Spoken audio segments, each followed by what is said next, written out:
Ciao Mario, sei pronto per questa intervista? Sì Mario, sono pronto.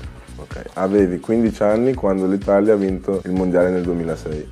Che ricordi hai di quella Coppa del Mondo?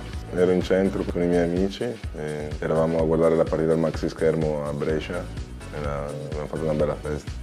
È stata una festa unica perché la Brescia così piena di gente non l'avevo mai vista in vita mia ed è stata un'esperienza veramente bella. In questo mondiale, la finale con la Francia, c'è stata la testata di Zidane a Materazzi. Cosa ne pensi? E cosa hai pensato? No, abbiamo vinto. Zidane, Zidane.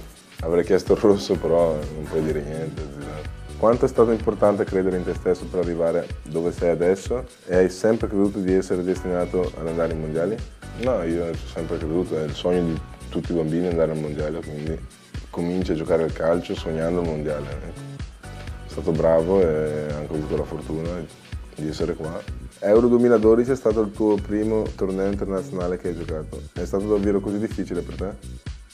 Ho avuto un po' di difficoltà però all'inizio, però poi è andato bene come sai. So che pensi che l'Italia sia più forte adesso. Sì? Ci sai spiegare il perché? Non lo so. Ma siamo una nazionale forte, siamo una squadra forte e poi comunque io do un apporto molto consistente con la squadra, come Pirlo, come Buffon, come altri 3 o 4 giocatori molto importanti di questa squadra. Allora, adesso ci servono delle risposte veloci, quindi un botta risposta tra noi due. Chi è il più veloce tra i giocatori della nazionale? Io. Il più forte? No, dai, fammi fare questo.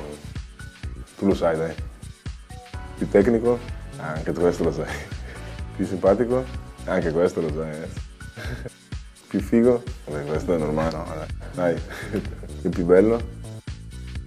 Troppo scontato. Dove metterai la scarpa d'oro dopo averla vinta? Nell'armadio. Con le scarpe le mettiamo. Ultima domanda. E questa è la migliore intervista che tu abbia mai fatto? Beh, con un giornalista come te è fantastica. Sono d'accordo.